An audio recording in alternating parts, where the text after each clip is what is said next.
Hello friends, welcome to Saree's food corner. நாம இன்னைக்கு beetroot சால்னா எப்படி பண்றதா பார்க்க போறோம். பீட்ரூட் பிடிக்கவே பிடிக்காது அப்படின்னு சொல்றவங்க கூட இந்த பீட்ரூட் சால்னா நீங்க பண்ணி கொடுத்தீங்கன்னா, நீங்க அன்னைக்கு பண்ணீங்க அந்த பீட்ரூட் சால்னா மறுபடியும் பண்ண முடியுமா அப்படின்னு கேட்கிற அளவுக்கு இது டேஸ்ட் இருக்கும்.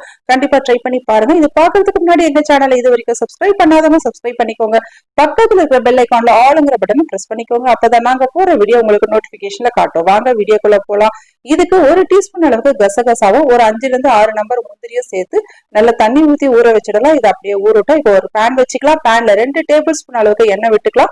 ஒரு பிரியாணி இலை, 2 ஏலக்காய், ஒரு சின்ன துண்டு அளவுக்கு பட்டை, ஒரு 3 நம்பர் கிராம்பு சேர்த்துக்கலாம். கொஞ்சமா கடல் பாசி சேர்த்துக்கலாம். சேர்த்துட்டு கூடவே 1 டீஸ்பூன் அளவுக்கு பெருஞ்சீரகமும் சேர்த்துக்கலாம். இது நல்லா பொரிஞ்சதும் நான் 2 மீடியம் சைஸ் வெங்காயம் நீள் வாக்குல பிரியாணிக்கு கட் பண்ற மாதிரி கட் பண்ணி எடுத்து வச்சிருக்கேன். அதை இதுல சேர்த்துக்கலாம். சேர்த்துட்டு இதை நல்லா வதங்கணுங்க. அதாவது பிரியாணிக்கு நம்ம எந்த அளவுக்கு நல்ல ஒரு பொன்னிறமா வெங்காயம் வதக்குவோமோ அந்த அளவுக்கு வெங்காயம் இதுல வதக்கிக்கணும். இது கூடவே வீடியோ கிளிப்ல மிஸ் ஆயிடுச்சு. 1 டீஸ்பூன் அளவுக்கு இஞ்சி பூண்டு விழுதும், ஒரு 2 நம்பர் அளவுக்கு பச்சை மிளகாய் கீரை சேர்த்திருக்கேன். ஒரு 10 நம்பர் புதினா இலைகள் சேர்த்திருக்கேன். மறுபடியும் சொல்றேன், 1 டீஸ்பூன் அளவுக்கு இஞ்சி பூண்டு விழுது, 2 பச்சை மிளகாய் கீரை சேர்த்திருக்கேன். 10 நம்பர் அளவுக்கு புதினா இலைகள் சேர்த்திருக்கேன். அதை சேர்த்துக்கோங்க. வீடியோ கிளிப்ல மிஸ் ஆயிடுச்சு. இப்போ வெங்காயம், இஞ்சி பூண்டு விழுது, பச்சை மிளகாய், அந்த புதினா இலைகள் நல்லா வதங்கினதும் நாம 2 மீடியம் சைஸ் அளவுக்கு தக்காளி நல்லா நீள் வாக்குல நல்லா தின்னா கட் பண்ணி சேர்த்திருக்கோம். இதுல இருக்கிற காம்பெல்லாம் எடுத்துட்டு தான் நான் சேர்த்திருக்கேன். நல்லா பழுத்த தக்காளியா பார்த்து சேர்த்துக்கோங்க. தக்காளி சீக்கிரமா வதங்குறதுக்காக கொஞ்சம் கிரேவிக்கு தேவையான உப்பு இப்பவே சேர்த்துக்கலாம். நான் கல் உப்பு தான் பயன்படுத்துறேன். அதை இப்ப சேர்த்துக்கிட்டு தக்காளி நல்லா குழைய நல்லா வதங்கணும். அப்பதான் கிரேவி உங்களுக்கு நல்ல ஒரு டேஸ்ட் கொடுக்கும். பாருங்க, இப்போ இந்த அளவுக்கு நல்லா குழைய தக்காளி வதங்கி வெந்துருச்சு. இப்போ இதுல நம்ம பீட்ரூட் சேர்க்க போறோம். நான் ஒரு மீடியம் சைஸ் அளவுக்கு பீட்ரூட்டை நல்லா வாஷ் பண்ணிட்டு தோல் எடுத்துட்டு அதை நல்லா சின்ன துண்டுகளா நல்லா கட் பண்ணி இதுல சேர்த்துக்கிறேன். சேர்த்துட்டு இது நல்லா ஃபிளேம் ஒரு ஹை ஃபிளேம்லயே வச்சுட்டு நீங்க 1 நிமிஷத்துல இருந்து 1.5 நிமிஷம் வரைக்கும் நல்லா பீட்ரூட்டை வதக்குங்க. அதனோட பச்சை வாசனை போற அளவுக்கு நல்லா இப்போ வதங்கிருச்சு. இப்போ இது கூடவே ஒரு 3/4 டீஸ்பூன் அளவுக்கு தனி மிளகாய் தூள் நான் சேர்த்துக்கிறேன். நீங்க குழம்பு மிளகாய் தூள் வச்சிருந்தா 1.5 to 2 டீஸ்பூன் அளவுக்கு சேர்த்துக்கோங்க.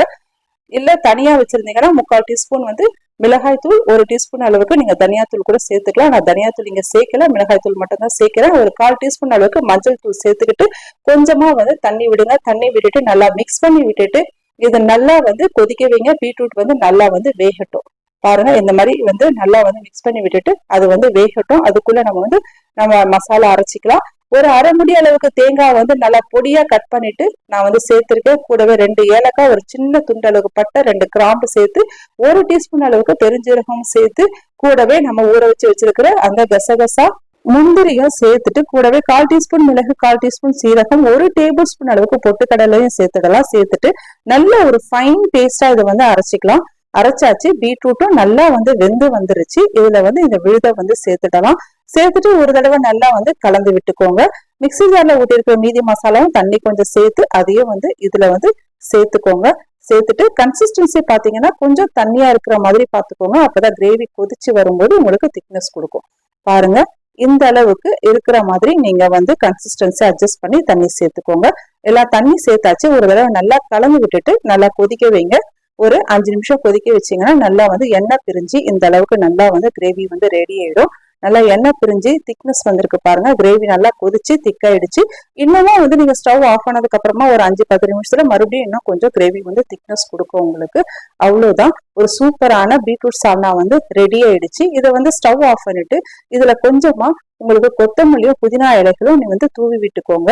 இது பாத்தீங்க அப்படின்னா ஆல்ரெடி நம்ம சேனல்ல எம்டி சால்னா நம்ம போட்டிருக்கோம். வேணுங்கிறவங்க செக் பண்ணிக்கோங்க. டிஸ்கிரிப்ஷன்ல லிங்க் கொடுக்குறேன். இந்த பீட்ரூட் சால்னா பாத்தீங்க அப்படின்னா பரோட்டா, சப்பாத்தி, இட்லி, தோசை, பூரி, இடியாப்பம், ஆப்பம் எல்லாத்துக்குமே சூப்பரா இருக்கும் இந்த கிரேவி. கண்டிப்பா ட்ரை பண்ணி பாருங்க. ட்ரை பண்ணி பார்த்துட்டு எப்படி இருக்குன்னு கமெண்ட்ல சொல்லுங்க. இந்த வீடியோ பிடிச்சிருந்தா எங்க சேனலை நீங்க லைக் பண்ணுங்க, ஷேர் பண்ணுங்க, சப்ஸ்கிரைப் பண்ணுங்க. பக்கத்துல இருக்கிற பெல் ஐக்கான்ல ஆளுங்கிற பட்டனும் பிரஸ் பண்ணிக்கோங்க. அப்பதான் நாங்க போற வீடியோ உங்களுக்கு நோட்டிபிகேஷன்ல காட்டும். இன்னைக்கு ஒரு சூப்பரான பீட்ரூட் சால்னா பார்த்தோம். மறுபடியும் வேற ஒரு இன்ட்ரெஸ்டிங்கான ஒரு ரெசிபியோட உங்களை பாக்குறேன். நன்றி, வணக்கம்.